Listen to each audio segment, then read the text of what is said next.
नमस्कार दर्शकों, आपके साथ एक बार फिर से हाजिर हूं मैं विवेक शर्मा और आप देख रहे हैं उत्तर बंगाल एवं सिक्किम का 24/7 television news channel SK live. अब बढ़ते आज की प्रमुख खबरों पर विस्तार से।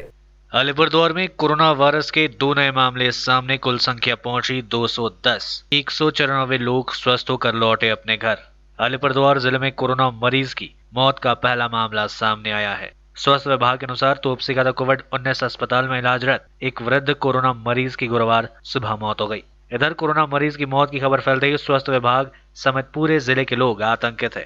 दूसरी ओर जिले में कोरोना के 2 नए मामले सामने आए हैं। जिला स्वास्थ्य विभाग के अनुसार अलीपुरद्वार जिले में 2 लोगों की रिपोर्ट्स पॉजिटिव पाई गई। दोनों को अलीपुरद्वार स्थित तोपसीगादा कोविड-19 अस्पताल में भर्ती कराया गया है। इसके साथ ही अलीपुरद्वार जिले में कोरोना संक्रमित मरीजों की कुल संख्या 210 पहुंच गई है, जबकि इनमें 194 लोग स्वस्थ होकर अपने घर लौट चुके हैं। 16 लोग कोविड-19 अस्पताल में चिकित्साधीन है। पश्चिम बंगाल तृणमूल प्राथमिक शिक्षा समिति उत्तर बंगाल शाखा ने ग्रामीण अंचलों में पेड़ों के नीचे पठन पाठन कार्य किया शुरू। कोरोना वायरस के कारण देश भर में शिक्षण संस्थान बंद है। सभी स्कूल कॉलेजेस में पढ़ाई पूरी तरह से रुक गई है। हालांकि अंग्रेजी माध्यम विद्यालयों के द्वारा ऑनलाइन शिक्षा दी जा रही है, लेकिन ग्रामीण अंचलों में बच्चों की पढ़ाई पूरी तरह से ठप पड़ गए हैं। इसी को ध्यान में रखते हुए पश्चिम बंगाल प्राथमिक शिक्षा समिति उत्तर दिनाजपुर शाखा ने ग्रामीण अंचलों में पठन पाठन का काम शुरू किया है। शिक्षक बच्चों को लेकर पेड़ों के नीचे सामाजिक दूरी का पालन करते हुए उनको शिक्षित कराने में जुटे हुए हैं। रायगंज ब्लॉक के बीरगंज ग्राम पंचायत के गोपालपुर आदिवासी पाड़ा में ऐसा ही कुछ दृश्य देखने को मिला, जहां सामाजिक दूरी का पालन करते हुए शिक्षक बच्चों को पढ़ाते हुए दिखे। इस संबंध में प्राथमिक शिक्षा समिति के अध्यक्ष गौरव चौहान ने बताया कि ग्रामीण क्षेत्र में बच्चों की पढ़ाई पूरी तरह से रुक गई है और इसी को ध्यान में रखते हुए यह कदम उठाया गया है, ताकि कोरोना वायरस के संकट काल में भी ताकि बच्चों को शिक्षित किया जा सके। कोरोना आज অতিমারি, তাই শিক্ষকরা বাড়ি বাড়ি এবং আদিবাসীদের জন্য গাছতলায় পাঠদান, এই দুই স্লোগানকে সামনে রেখে পশ্চিমবঙ্গ তৃণমূল প্রাথমিক শিক্ষক সমিতির রাজ্য সভাপতি শ্রী অশোক রুদ্র মহাশয়ের নির্দেশ মতো এবং শিক্ষামন্ত্রী পার্থ চট্টোপাধ্যায় মহাশয়ের নির্দেশ মতো আমরা আদিবাসী গ্রামগুলোতে যাদের বাবা মারা শিশুদের দেখাশোনা করতে পারছেন না পড়াশোনার দিক থেকে, তাদের পাশে আমরা যাচ্ছি। আজকে আমরা গোপালপুর গ্রামে এসেছিলাম, সেখানে আদিবাসী পাড়ায় ছাত্রছাত্রীদেরকে পাঠদান করলাম, তাদের বাংলা অঙ্ক ইংরাজি বিষয়গুলোতে পড়ানো হলো, তাদেরকে খাতা কলম মাস্ক দেওয়া হলো, সোশ্যাল ডিস্টেন্সিং অনুযায়ী করোনা সচেতনতাও তাদেরকে জানানো হলো এবং আমরা মাঝে মধ্যে এসে এই এলাকার শিক্ষকদের নিয়ে আমরা এখানে ক্লাস করি এবং এই ক্লাসের যে কর্মসূচি সেটিতেও অনেকদিন আগে থেকেই চলছে আমাদের জেলাতে শিক্ষক সংগঠনের মাধ্যমে। আজকে আমরা উত্তর দিনাজপুর জেলায় একটা দৃষ্টান্ত স্থাপন করতে পারলাম প্রাথমিক বিদ্যালয়গুলোর ক্ষেত্রে, যে অনলাইন পরীক্ষা গার্লস প্রাথমিক বিদ্যালয়ের শিক্ষিকা প্রীতি মল্লিকের মাধ্যমে ক্লাস 1-এর অনলাইন পরীক্ষা হলো হোয়াটসঅ্যাপ গ্রুপে। সেখানে পরীক্ষার শুরু হয়েছিল 11টায়, শেষ হয়েছে 12টায়। लॉकडाउन का पालन कराने के लिए रायगंज नगर पालिका के द्वारा चलाया गया अभियान, लोगों को किया गया सतर्क और जागरूक। रायगंज में कोरोना संक्रमण के बढ़ते मामलों को देखते हुए नगर पालिका ने 15 तारीख से संपूर्ण लॉकडाउन की घोषणा कर रखी है, लेकिन देखने को मिल रहा है कि कुछ लोग लॉकडाउन के दौरान नियमों का पालन नहीं कर रहे हैं। यहाँ तक कि कुछ व्यवसायी भी अपनी दुकान पाट खोल रहे हैं। ऐसे लोगों को जागरूक और सतर्क कराने के लिए आज रायगंज नगर पालिका के द्वारा पुलिस को साथ लेकर व्यापक स्तर पर अभियान चलाया गया। रायगंज नगर पालिका के चेयरमैन संदीप विश्वास ने इसका नेतृत्व किया। उनके साथ चेयरपर्सन ऑफ काउंसिल भोपाल पाल, वरुण बैनर्जी सहित अन्य अधिकारी उपस्थित थे। आपको बता दें कि रायगंज में बढ़ते संक्रमण को देखते हुए 15 जुलाई से संपूर्ण लॉकडाउन की घोषणा की गई है। साथ ही नगर पालिका की तरफ से पुलिस को आदेश दिया गया है कि जो लोग लॉकडाउन के नियमों का पालन नहीं करते हैं उनके विरुद्ध कड़ी कार्रवाई की जाए। नगर पालिका के द्वारा भी माइकिंग कर लोगों को जागरूक किया गया और कहा गया कि सतर्कता के साथ नियमों का पालन करें और बिना कारण घरों से बाहर ना निकले। अगर निकलते भी है तो मास्क पहने और सामाजिक दूरी का पालन जरूर करें।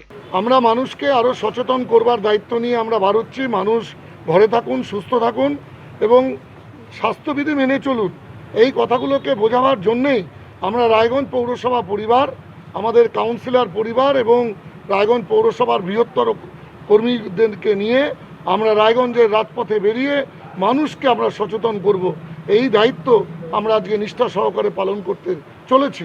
আমরা ইতিপূর্বে লকডাউন প্রসিডিওরে আনলক 1, 2 আমরা দেখেছি। বিশেষ করে উত্তরবঙ্গের 5টি শহরে যখন লকডাউন চলছে আমরা রায়গঞ্জ শহরেও যেন লকডাউন প্রসিডিওরকে ঠিকভাবে মেনটেন করাতে পারি তারই দায়িত্ব নিয়ে আমরা কাজ করছি। পুলিশ প্রশাসন তাদের দায়িত্ব পালন করছেন, সাধারণ প্রশাসন তাদের দায়িত্ব পালন করছেন। আমরা রায়গঞ্জ পৌর প্রশাসনও আমাদের দায়িত্ব পালন করবার জন্যে মানবিক দৃষ্টিকোণ থেকে মানুষকে আরও সচেতন করবার দায়িত্ব নিয়ে আমরা আজকে রায়গঞ্জের রাজপথে বার হয়ে মানুষকে সচেতন করব। মানুষ না শোনার পিছনে কারণটা কি?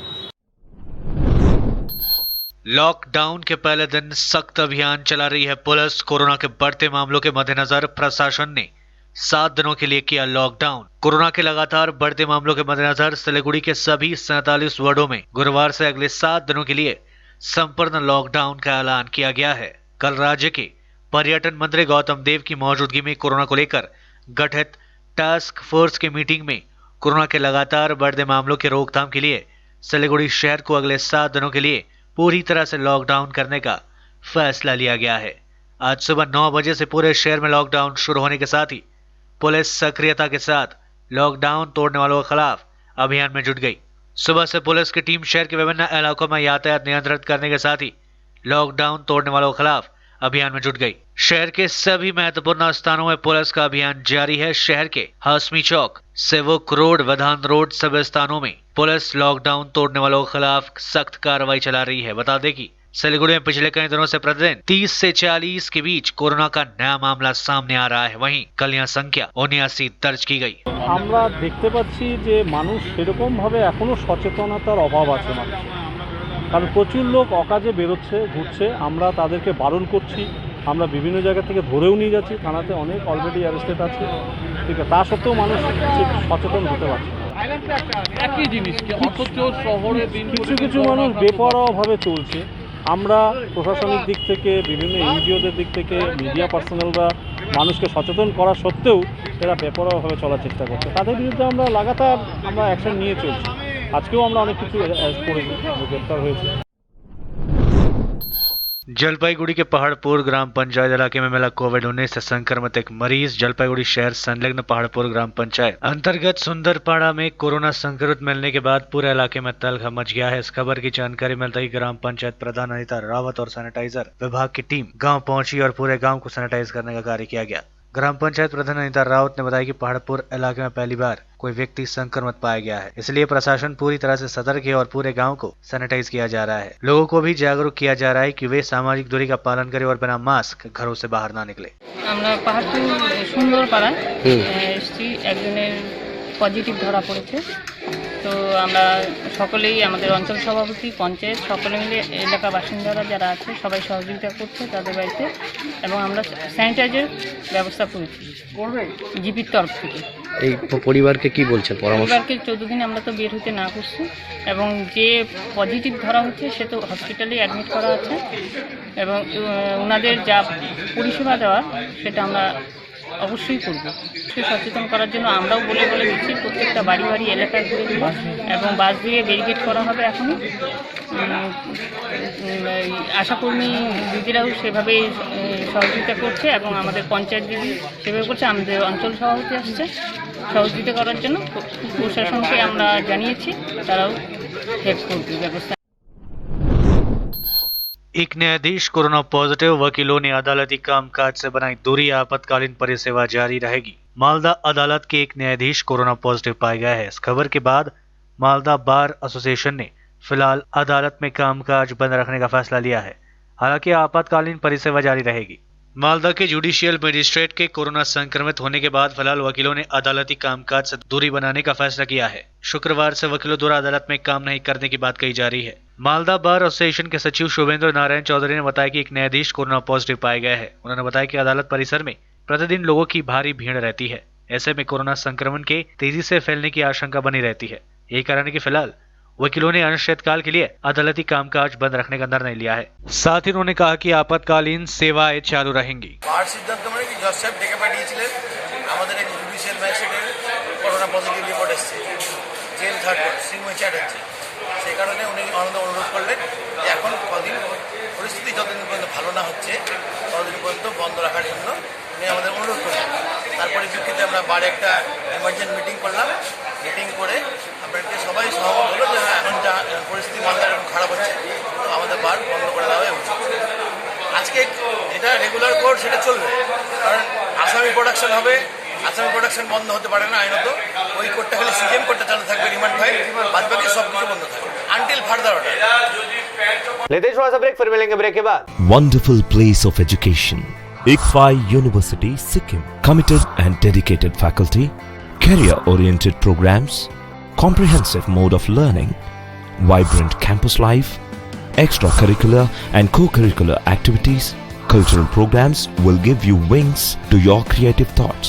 Enter with aspiration, get educated with inspiration, acquire a wonderful career with perfection. ICFI University, Sikkim. कक्षा 10वीं और 12वीं के बच्चों के लिए है सुनहरा मौका। 10वीं के बच्चों के लिए है पैरामेडिकल कोर्स और 12वीं के लिए है मेडिकल कोर्स। किफायती फीस व बैंक की सुविधा के साथ विभिन्न डिग्री डिप्लोमा है उपलब्ध।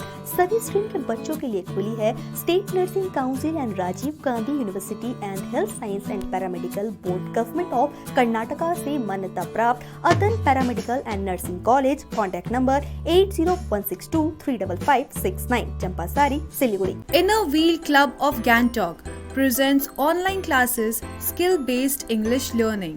They also provide dance classes which includes Kathak, Odissi, classical, semi-classical and folk dance. The club also offers online abacus classes. For further details, please contact Sunita Kiran 9733178176.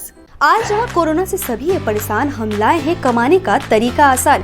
21वीं सदी में महिलाएं आत्मनिर्भर होकर स्वाभिमान के साथ जीना चाहती है। अगर आप एक गृहिणी हैं और घर से ही मुनाफे वाला व्यवसाय करने का सोच रहे हैं तो आपके लिए सुनहरा मौका लाए हैं टपरवेयर के सिलीगुड़ी स्थित पूरे नॉर्थ बंगाल के डिस्ट्रीब्यूटर नारायणी पार्टी सेल्स। तो सोचिए नहीं, स्क्रीन में दिए गए नंबर में संपर्क कीजिए और विस्तृत जानकारी लीजिए। घर बैठे पैसे कमाए, आज ही फ्री मेंबरशिप लीजिए, अपने सपनों को पूरा कीजिए। मुश्किल की इस घड़ी में आपका साथी सिर्फ टपरवेयर के लिए एसके लाइव ही बेस्ट ऑप्शन है। एसके लाइव का इस क्षेत्र में 24 घंटा टेलीविजन, एंड्रॉइड ऐप और वेबसाइट पर प्रसारण होता है। सोशल मीडिया पर भी हम उपलब्ध हैं। हमारी व्यूवरशिप 9 लाख से अधिक है। सिक्किम, हैथवे और NXT डिजिटल पर, दार्जिलिंग और कालिम्पोंग में दोनों हैथवे और CCN सेटअप बॉक्स पर, क्लामपुर से लेके मैनागुड़ी हैथवे पर, सिटी केबल पर सिलीगुड़ी और आसपास, नक्सलबाड़ी से पानी टंकी तक NXT डिजिटल में। तो सोचिए नहीं, कॉल करें 7908554308। ब्रेक के बाद आपका फिर से स्वागत है, बढ़ते हैं खबरों की तरफ। कालियागंज स्टेट जनरल अस्पताल को मिले 2 नए चिकित्सक। कोलकाता मेडिकल कॉलेज के नेत्र विशेषज्ञ और PG अस्पताल के एक ऑर्थोपेडिक को यहां भेजा गया है। कोरोना महामारी के बीच राज्य स्वास्थ्य विभाग की ओर से उत्तर दिनाजपुर जिले के कालियागंज स्टेट जनरल अस्पताल में 2 चिकित्सकों की नियुक्ति की गई है। इनमें एक नेत्र विशेषज्ञ व एक ऑर्थोपेडिक विशेषज्ञ शामिल है। बृहस्पतिवार को स्टेट जनरल अस्पताल के रोगी कल्याण समिति के चेयरमैन कार्तिक चंद्रपाल ने संवाददाता सम्मेलन कर यह जानकारी दी। उन्होंने बताया कि कुछ महीने पहले मुख्यमंत्री ममता बनर्जी ने जिले के कालियागंज प्रशासनिक भवन में बैठक के दौरान इसकी घोषणा की थी। उन्होंने कहा कि मुख्यमंत्री ने कालियागंज स्टेट जनरल अस्पताल के 60 बेडों को बढ़ाकर 100 बेडों करने का ऐलान किया था। दूसरी ओर अस्पताल में 2 नए चिकित्सक मिलने से इलाके के लोग काफी खुश है। बता दें कि कालियागंज स्टेट जनरल अस्पताल में केवल कालियागंज के लोग ही चिकित्सा के लिए निर्भर नहीं है, बल्कि पास के हेमताबाद ब्लॉक के कुछ इलाके एवं दक्षिण दिनाजपुर जिले के कुशमुंडी ब्लॉक के कुछ इलाके के लोग चिकित्सा के लिए अस्पताल पर निर्भर है। पाल ने बताया कि राज्य स्वास्थ्य दफ्तर के समक्ष लंबे समय से इस अस्पताल के लिए 2 चिकित्सकों के लिए आवेदन किया गया था। इसी के अनुरूप राज्य स्वास्थ्य विभाग की ओर से कोलकाता मेडिकल कॉलेज के नेत्र विशेषज्ञ डॉक्टर श्याम सुभ्रवा PG अस्पताल से ऑर्थोपेडिक डॉक्टर सरजिल खान को यहाँ भेजा गया है। পশ্চিমবঙ্গের মাননীয় মুখ্যমন্ত্রী মমতা বন্দ্যোপাধ্যায়ের অনুপ্রেরণায় আমাদের কালিয়াগঞ্জ হসপিটালের দীর্ঘদিনের দাবি ছিল যেখানে কোনোদিনও কোনো কালে অর্থোপেডিক কোনো সার্জন ছিল না এবং আমরা অর্থোপেডিক সার্জন অলরেডি পেয়ে গেছি এবং তার সাথে এখানে চক্ষু বিশেষজ্ঞ থাকার পরে উনি যখন এখান থেকে ট্রান্সফার হয়ে চলে যান তারপরে চক্ষু বিশেষজ্ঞও ছিল না, আমরা চক্ষু বিশেষজ্ঞও পেয়েছি। 2 জন ডাক্তার অলরেডি আমাদের চলে এসছে, একজন PG থেকে এসছে, একজন আমাদের কলকাতা ন্যাশনাল মেডিকেল কলেজ থেকে এসছে। চক্ষু বিশেষজ্ঞ সোমশুভ্র দত্ত এবং যিনি আমাদের অর্থোপেডিক এসছেন তিনি ডক্টর সার্জিল খান এবং ওনাদের মধ্যে একজন জয়েন করে গেছেন। আগামী খুব তাড়াতাড়ি কয়েকদিনের মধ্যে আরেকজন জয়েন করবে এবং আমাদের আরও দাবি আরও কিছু ডক্টর এবং পরিষেবা মান বাড়ানোর, সেটা আমরা আমাদের মাননীয় মুখ্যমন্ত্রী স্বাস্থ্যমন্ত্রীকে লিখেছি যাতে খুব তাড়াতাড়ি এই হসপিটালটাকে আরও উন্নয়ন করা যায় সেই চেষ্টা আমাদের রোগী কল্যাণ সমিতির তরফ থেকে থাকবে। कोरोना वायरस को लेकर डराने वाली आशंका, अगले साल मार्च तक 6 करोड़ लोग हो सकते हैं संक्रमित। भारत में कोविड-19 संक्रमण को लेकर भारतीय विज्ञान संस्थान ICIC ने एक अनुमान लगाया है। इसके अनुसार देश में सबसे बेहतर स्थिति में मार्च 2021 तक कुल संक्रमितों की संख्या 37.4 लाख तक पहुंच जाएगी। वहीं सबसे बुरी स्थिति में इस दौरान 6.18 करोड़ लोग संक्रमित हो जाएंगे। ICIC मॉडल संक्रमण रोग के गणितज्ञ मॉडलिंग में एक प्रतिमान है और यहाँ देश के कोविड-19 डेटा और इस वर्ष 23 मार्च से 18 जून के बीच सामने आए मामलों पर आधारित है। हालांकि देश में मौजूदा कोविड-19 स्थिति को ध्यान में रखते हुए अनुमान अलग होने की संभावना भी है। इस मॉडल के सबसे बुरे परिदृश्य प्रक्षेपण में मार्च 2021 के अंत तक भारत में कोविड-19 के चरम पर नहीं पहुंचने की संभावना है। वहीं सबसे बेहतर परिदृश्य में भारत में कोविड-19 सितंबर के दूसरे सप्ताह या अक्टूबर तक चरम पर पहुंच सकता है। दुनिया के दिग्गजों का अकाउंट हैक कर मांगे बिटकॉइन, ट्विटर पर लोगों को लगा चूना। ट्विटर के लिए बुधवार को रात भयावह रही। अमेरिका के पूर्व राष्ट्रपति बाराक ओबामा, माइक्रोसॉफ्ट के संस्थापक बिल गेट्स सहित दुनिया के कई दिग्गजों के ट्विटर अकाउंट को हैक कर लिया गया। इसके बाद कई घंटों तक ट्विटर ने ब्लू टिक वाले सभी अकाउंट को बंद कर दिया। अकाउंट हैक करने के बाद सभी अकाउंट से ट्वीट कर बिटकॉइन के रूप में पैसे मांगा जा रहा था। हर किसी के अकाउंट में ही ट्वीट किया गया, आप बिटकॉइन के जरिए पैसे भेजिए और हम आपको 2 गुना पैसा देंगे। इसके अलावा लिखा गया कि अब वक्त आ गया है कि हमने समाज से जो कमाया है उसे वापस लौटाए। हालांकि इस मुश्किल को फिलहाल दूर कर लिया गया है। देश के 3 राज्यों में आया भूकंप, हिमाचल, गुजरात और असम में महसूस किए गए झटके। देश में गुरुवार को एक के बाद एक 3 राज्यों में भूकंप आया है। जानकारी के अनुसार हिमाचल प्रदेश के बाद अब गुजरात और असम में भूकंप आया है। हालांकि इससे अभी तक किसी तरह के नुकसान की खबर अब तक नहीं आई है। प्राप्त जानकारी के अनुसार नेशनल सेंटर फॉर सिस्मोलॉजी के अनुसार हिमाचल के ऊना में स्थानीय समय अनुसार आज सुबह 4:47 पर भूकंप के झटके महसूस किए गए। भूकंप की तीव्रता रिक्टर स्केल 2.3 पर रही। नेशनल सेंटर फॉर सिस्मोलॉजी के अनुसार गुजरात के राजकोट में स्थानीय समय अनुसार आज सुबह 7:40 पर भूकंप आया। भूकंप की तीव्रता रिक्टर स्केल पर 4.5 मापी गई। वहीं असम के करीमगंज में आज सुबह 7:57 पर भूकंप आया। रिक्टर स्केल पर इसकी तीव्रता 4.1 मापी गई। कोरोना से मरने वालों के परिवार वालों के एक सदस्य को नौकरी देगी पश्चिम बंगाल सरकार। मुख्यमंत्री ममता बनर्जी ने की घोषणा, मरणोपरांत सम्मानित भी करेगी सरकार। पश्चिम बंगाल के मुख्यमंत्री ममता बनर्जी ने ऐलान किया है कि अगर कोरोना वायरस के खिलाफ लड़ाई के दौरान ड्यूटी पर अगर किसी सरकारी कर्मचारी की मृत्यु हो जाती है तो परिवार के एक सदस्य को सरकारी नौकरी दी जाएगी। पश्चिम बंगाल में कोरोना वायरस संक्रमण से अभी तक राज्य सरकार के 12 कर्मचारियों की मौतें हो चुकी है।